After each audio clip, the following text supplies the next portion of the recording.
in the meantime, I will tell you a quick story. This is only going to be like a 20-minute podcast of what I'm dealing with in my life right now. I got a dog. I'm just pausing right now, waiting for all the animal lovers out there to stop going, "Oh my God, that's so awesome. That's going to be so good for him. He's going to be so good for him." Um, yeah, it has been good, except for, a number of things. One, I didn't pick out the dog. I was on the road. This was a typical female thing, Her heart was in a good place.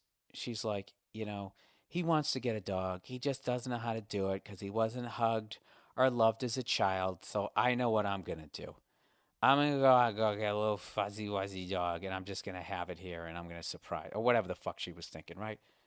So basically, I'm on the road, and it's typical how women do shit like this. Okay, I don't know what they call it, like finagling, manipulation, whatever the euphemism is. It's they lie to you, and they tell you in bits and pieces what the fuck is really going on. This is how she did it. She left a message and she said, "Hey, honey, it's me. I did something, and it involves both of us.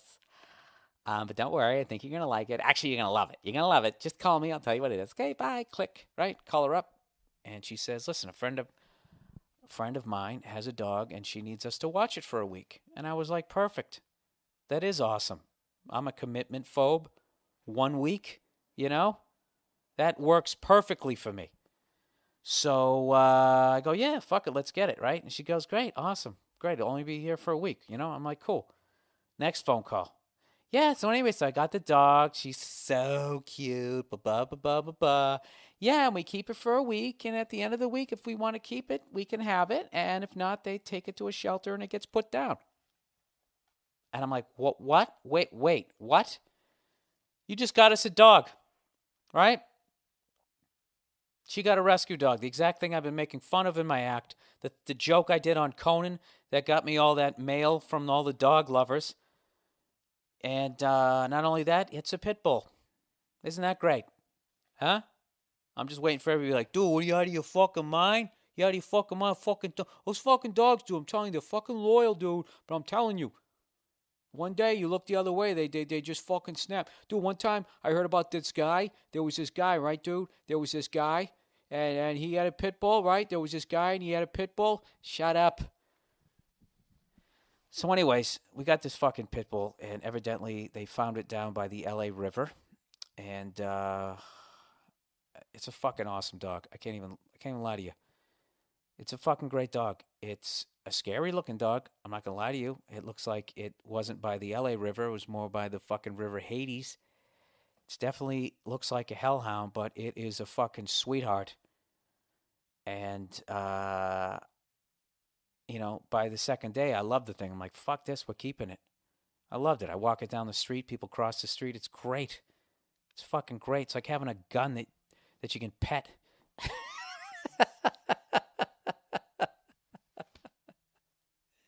It's a fucking awesome dog. And, I've had other dogs have charged it. It hasn't freaked out yet. It's going to freak out. It's a fucking time bomb. I'm out of my mind. I should give this dog back. I'm out of my fucking mind.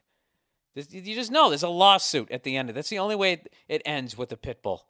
It ends with a lawsuit and a missing limb and a second cousin that never talks to you again. And the only time you see him is when he drives down the street in his fucking custom El Camino that he bought with the 50 grand you gave him.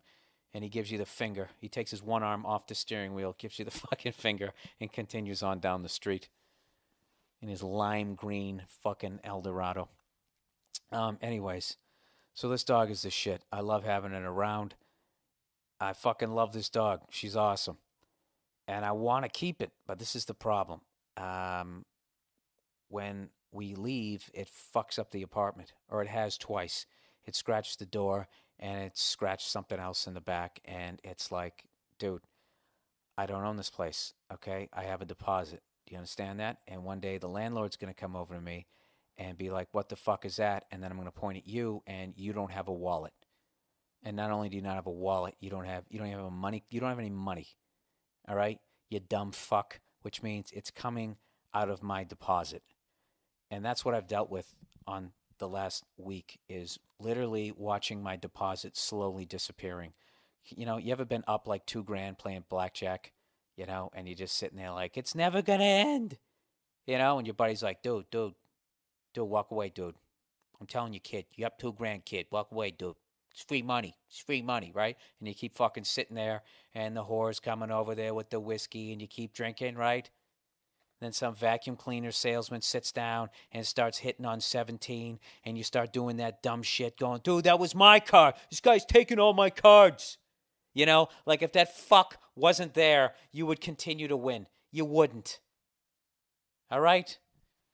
Do the fucking math. How do you think they keep the lights on all day long with the air conditioning on and the fucking doors open in the middle of a desert, and they still can afford to do it? Because dumb fucks like you sit there. And the longer you sit there, it's simple fucking math. Dude, I got a system. So anyways, so I was like, listen, I'll keep the dog, but we got to put this thing in a fucking cage when we go to leave, okay? So I go over to Petco, okay? And I didn't want to go there. There was a local pet store. You know me, I want to go to the mom and pop store, but my girl's just like, oh, it's right around the corner from where I work. They got all this stuff. They start doing that shit, and you just feel you literally feel the fucking energy draining out of your legs. You're just like, all right, we'll go where you want to go, right? And then they do this shit. What? Let's just, if you don't want to go there, we'll go. No, forget it. We'll go there. I don't know why you have to get mad. Well, if you just why do you ask me where I want to go if you already know where we want to go and we're going to go there anyways? Why do you put me through that fucking test? It's like fucking verbal waterboarding. It's brutal. So anyways, so we go over to fucking Petco, and it's the typical corporation. It's 90,000 square feet, and they got 2 people on the floor. All right? And there's literally, like, people are gathered around the one person with the fucking apron that's the same color as the sign outside. So you're like, obviously they work here because they have a fucking apron that matches. It's the same color blue as the fucking sign. And there's literally people gathered around this person like they're famous, like they're waiting for an autograph, when the reality is they're trying to find a fucking flea collar in this fucking goddamn mega church that they have for fucking dogs, right? Jesus Christ, I almost fucking spun out of control with all the references here. Anyways, let me plow ahead here. Was that even remotely funny? Anyways, let's go. So anyways, get to the point, Bill. So, they say, the guy's like, all right. I go, listen, I got a fucking pit bull. Evidently it's a pit bull mix, but I think it's mixed with another pit bull because it fucking looks like a pit bull to me. The guy's like, all right, sir, don't worry. I'm gonna be over there in just about 10 minutes. Don't worry about it. So I say, fine. And I stand over there for about 7 minutes, and I'm like, you know what? This dude's not fucking showing up.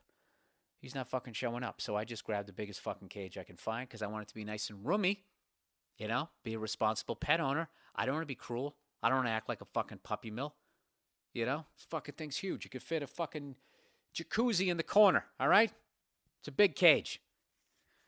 So I bring the thing home, and lo and behold, a buddy of mine calls me up, tells me he's got a gig back east for the whole summer, directing a bunch of actors and some bullshit. So he's having a gig. He wants me to come by and say goodbye. So I say absolutely. My girl's not around, so I fucking stick the dog in the cage, all right? And I feel awful. The dog's standing there shaking like a leaf. I literally get the thing to go in the cage. It's facing the back of the cage, and it's not moving. It's just standing there shaking like like it knows a fucking earthquake is coming or something. Okay? So I'm sitting there trying to convey to the dog, like, dude, I know you're scared right now. I know you were abandoned, but I'm not going to abandon you. Do you understand? You're just fucking up my apartment, and I can't have that. So how do you say that? And how would the dog whisperer convey that? I don't know how to do it. All right, dude, I'm coming back. Notice I'm leaving, and I'm not bringing you with me in the cage. I could see if I was doing that. I could see then you fucking... Dude, just stop shaking, right? You know that? If you feel awful, stop. Please stop shaking. So I leave. I go to the party. And the party for 2 fucking hours, all I can think about is the goddamn dog being scared in the cage. And it's killing me. It's ripping my heart out. So I'm finally like, dude, I got to get out of here. I got this dog. I can't fucking leave it alone. It's killing me. So I fucking drive back, and I'm thinking, oh, this dog's gonna be so psyched to see me. You know, that's the best thing when you come home when you have a dog. The dog's fucking psyched to see you, right? So I come home and I open the door, and who's fucking sitting on the other side of the door is the goddamn dog. Just sitting there, wagging its tail, thumping it on the floor. You know? Completely, normal look on its face. Like, hey, Bill, what's going on? You want an egg? You know, I was thinking about making a late breakfast. What'd you get into tonight, huh? Yeah, did you get some pussy? What's going on with you? You know, just fucking regular. And I'm looking at the dog like, did I dream that? Did I not put you in a fucking cage? What the fuck is, what the fuck is going on here, right? So I walk out to the kitchen, and I don't know how to describe this without pictures. The only way I can describe it is it looked like the cage got raped and then thrown in front of a locomotive. The fucking thing was like, it was lopsided. There was a big chunk taken out of the side.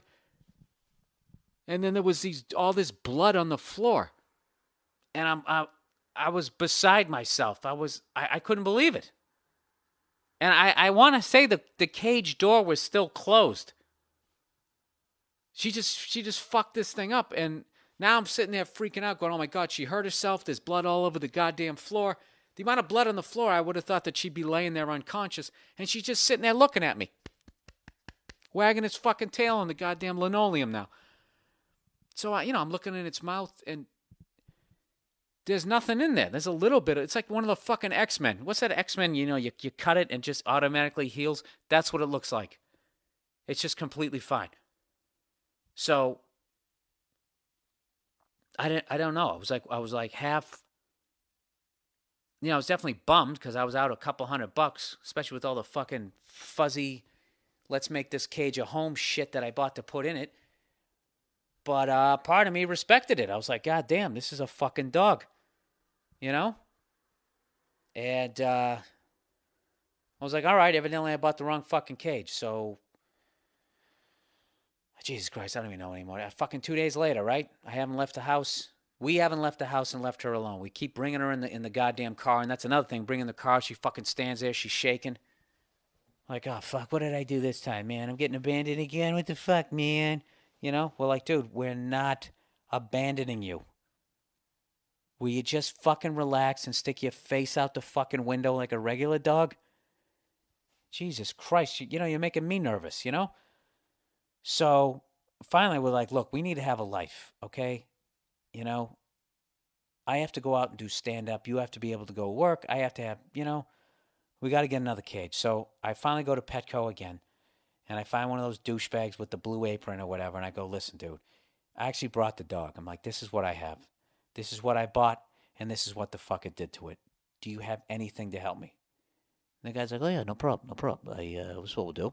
We get one of those wire cages, and we'll get it a muzzle. Because that was a big thing with me. I was like, I don't want the dog to get hurt trying to get out of the cage. I want a cage that it can't break out of, and I want to leave the dog in a situation where it can't get hurt. So it gives me this muzzle to put on the dog where it can still drink. Relax, you fucking animal-loving jackasses. It can still drink, okay? It could vomit if it had to, so it's not going to die like John Bonham, A lot of people don't know that. Not only did he have 32 shots of vodka, they actually found him slumped over in a doggy cage, all right? Face down in a fucking water dish. All right, I can't believe I just said that about one of the guys I love the most. Anyways, so we get all the shit. I get the fucking cage, all right? And this time, we're doing like dog whisperer shit. For literally an hour last night, we worked with this dog. We walked the dog by the cage. We walked it back past the cage. And it's freaking out looking at the cage. And the cage has 2 doors. So I got my girls, got both doors open, so she's got half her body in the cage going, come here, Cleo, good girl. And she would sort of come close to the cage and put her head down and wouldn't go in it. And then we'd walk away, and we just over and over and over. And then 1 half hour into it, nothing but positive reinforcement. All of a sudden, it was like magic. It's like a fucking after-school special. She just crawled, walked, like a little fucking Marine trying to go underneath barbed wire, went into the cage. And we were like, that's a good girl. And we were petting it. And, my girl rubbed its head till it fell asleep a little bit. And then when it got up and it wanted to get out of the cage, we let it get out of the cage just so it had that vibe, like this is your home. You're not being punished. So then we do that exercise a number of times, another 5, 6, 7 fucking times. Kept walking it into the cage, praising it, telling it was a good girl, scratching it. And then when it wanted to get out of the cage, we let it out of the cage. Write down the fucking dog whispering numbers on how to do this shit. So the end of the night comes, we slide this big motherfucking cage, okay? At the foot of the bed, she likes to sleep on the foot of the bed. We take the 2 pillows that she likes to sleep on, we put them in the cage. We put her in there, and we close the cage. And she's sitting there, and we put out the lights, and then she whined. Sort of panted and whined for like 2 hours. Just going, just like that. I couldn't believe it didn't pass out. That's how quickly he was breathing, literally. Is that annoying to listen to if you're on a plane right now? That's what the fuck the thing did for 2 hours, to the point I was like, Jesus Christ, Nia, let's just let the thing out of the fucking cage. And she's like, no, if we do that, then it's going to learn that that's all it has to do, is that annoying sound, which I won't do again, to fucking make you guys fucking teeth hurt, So anyways, she finally ends up going to sleep. We go to sleep. The next morning she wakes up. We let her out of the cage. She's all excited. And I've been doing what I've been doing with this dog. I fucking run it up a goddamn mountain, and I've run it right back down. Fucking thing is all muscle. It's the shit, right? This fucking dog is awesome. So anyways, no roids either. This is all natural. So anyways, so today I get up, and my beautiful girl's got to go to work, and I had a meeting, trying to come up with a show idea, trying to get a show on the air, trying to come up with a better idea so it won't get squashed like a bug like my last fucking idea did right at the last second when I thought I was home free. Gliding along free as a bird, then smashing right into the fucking windshield. That's what happened to my last idea. But that's a whole nother podcast. We won't get into that shit. So anyways, we bring the dog into the cage. She's definitely, we put the muzzle on it so it won't hurt itself if it tries to get out, which we know it's going to try to. I put its water in there. We close the door. We tell her she's a good girl. And we sort of, I went out, did, had my breakfast out in the kitchen, and I kind of peeked in the bedroom, and it was laying down. The muzzle on, the thing was totally cool. And I thought everything's great. This is awesome. We have our lives back. I got to be able to do stand-up, and I like to play drums and that type of shit. I like doing that shit during the day when I fucking can't stare at the walls anymore. So off we go into the wild blue yonder. I drop my girl off at work. I go and I, hanging out with this other comic. We're trying to come up with a TV show idea, and I actually brought my shit along with me because I'm feeling free. I can go play drums. The dog is cool. And I was actually thinking halfway through, just like when I was at the party, I was like, oh, man, I got to get home, man. I feel bad. The dog's in the cage. I fucking love that dog. I got to let the dog out of the cage. I'll hang out. I'll play some guitar instead, right? Then I'll watch the Bruins hopefully beat the fucking Hurricanes tonight in Game 6, right? That was my game plan. And so I come home like, this dog's going to be so fucking psyched when I show up, let it out of the cage. It's going to be flipping out, jumping all around. It's awesome. It's awesome when you come home and you got a dog, right? So I come home, I open the back door, and then we have this other door that's got this big glass window, and I go to put the key in, and I look down, and who the fuck is sitting there? Right on the other side of the door, just sitting there wagging its tail. The fucking goddamn Cleo. And I'm looking at the dog going, are you fucking shitting me? And I look at its face. It's got a little bit of dried blood on its muzzle and right by its eye. And it's happy as shit. It doesn't give a fuck. It's just wagging its tail. Hey, Bill, how was your meeting? Did you come up with any ideas? Don't give up, man. I'm telling you, you're going to get a TV show idea. You want to go for a jog? Right? And I'm sitting there looking at this fucking thing like, dude, you got to be shitting me. You got to be fucking kidding me. And I walk into the bedroom, and here is this fucking cage that this douchebag down at Petco said I would be fine. Oh, by the way, the fucking thing still has the muzzle, but it's off. It got it off, and it's hanging down around its fucking neck like a bandana, like some douchebag in Prince's band way back in the day. Remember that guy who played the fucking guitar keyboard? The guy in the Revolution? Prince in the Revolution, right? That's the way the muzzle is. All it needed to be was like some sort of fucking neon leopard print.